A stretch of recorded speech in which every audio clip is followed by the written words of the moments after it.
Welcome to தெய்வாஸ் Nalabagam. இன்னைக்கு தெய்வாஸ் நலபாகத்துல மிளகு ரசம் எப்படி வைக்கிறதுன்னு பார்க்கலாங்க.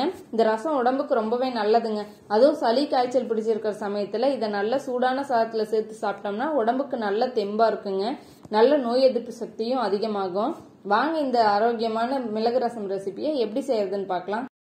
ரசத்துக்கு நான் ஒரு நெல்லிக்காய் சைஸ் புளி எடுத்து அரை மணி நேரத்துக்கு முன்னாடி தண்ணியில் நல்லா ஊற வச்சிருக்கேன். இப்போ இதை நல்லா கரைச்சி இந்த ஜூஸ் எடுத்துக்கலாம். நீங்க இன்ஸ்டண்டா ஊற வைக்கிற மாதிரி இருந்ததுன்னா சுடுதண்ணி ஊத்தினீங்கன்னா ஒரு 5 நிமிஷத்துலயே நல்லா ஊறிடும். இப்போ இதெல்லாம் நல்லா கரைச்சாச்சு. இப்போ இது இருக்கட்டும். இப்போ ஒரு பாத்திரத்துல 2 தக்காளி எடுத்து வச்சிருக்கேன். இது கட் பண்ணி வச்சிருக்கேன். இதை சேர்த்து நல்லா கரைச்சிக்கோங்க. ரசத்துக்கு நல்லா பழுத்த தக்காளியை எடுத்துக்கோங்க. அப்பதான் கரைக்கிறதுக்கும் நல்லா ஈஸியா இருக்கும். டேஸ்டும் சூப்பரா இருக்கும். இந்த அளவுக்கு நல்லா கரைச்சிக்கோங்க. இப்போ இதுலயே நம்ம கரைச்சி வச்சிருக்க புளி கரைசலை நல்லா ஃபில்டர் பண்ணி உள்ள சேர்த்துக்கோங்க. இப்போ தேவையான அளவுக்கு தண்ணி ஊற்றி நல்லா அட்ஜஸ்ட் பண்ணிக்கோங்க. இப்போ இது இருக்கட்டும்.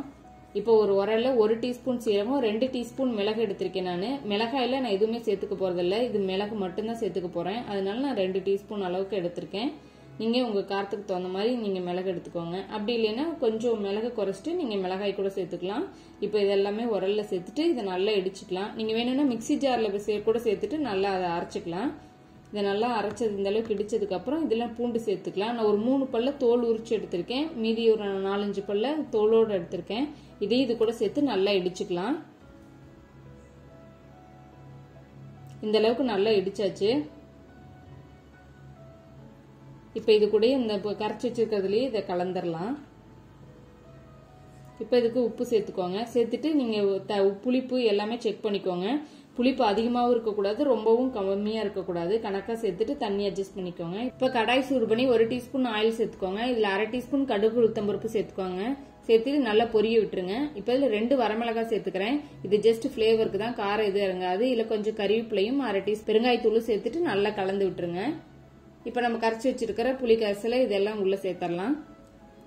ரசத்தை உள்ள சேர்த்துட்டு மேல கொஞ்சம் கொத்தமல்லி தழை தூவிக்கோங்க. இப்ப எதுவும் ஒரு கரண்டி போட்டு கிளறக்கூடாது. இப்ப நல்ல ரசம் இது ரொம்ப நேரம் கொதிக்க கூடாது. ஜஸ்ட் நுரக்கட்டி வந்து ஒரு கொதி வந்தோடனே நம்ம அடுப்பு ஆஃப் பண்ணிடணும். அது வரைக்கும் நம்ம கரண்டி போட்டு இந்த ரசத்தை கிளறக்கூடாது. நல்ல ஒரு கொதி வர ஆரம்பிச்சிச்சு. இப்ப நம்ம அடுப்பு ஆஃப் பண்ணிடலாம். இப்ப கரண்டி போட்டு நல்லா கடைசியா நல்லா கலந்து விடுங்க. அவ்வளவுதாங்க, நம்ம சூப்பரான மிளகு ரசம் ரெடி ஆயிருச்சு.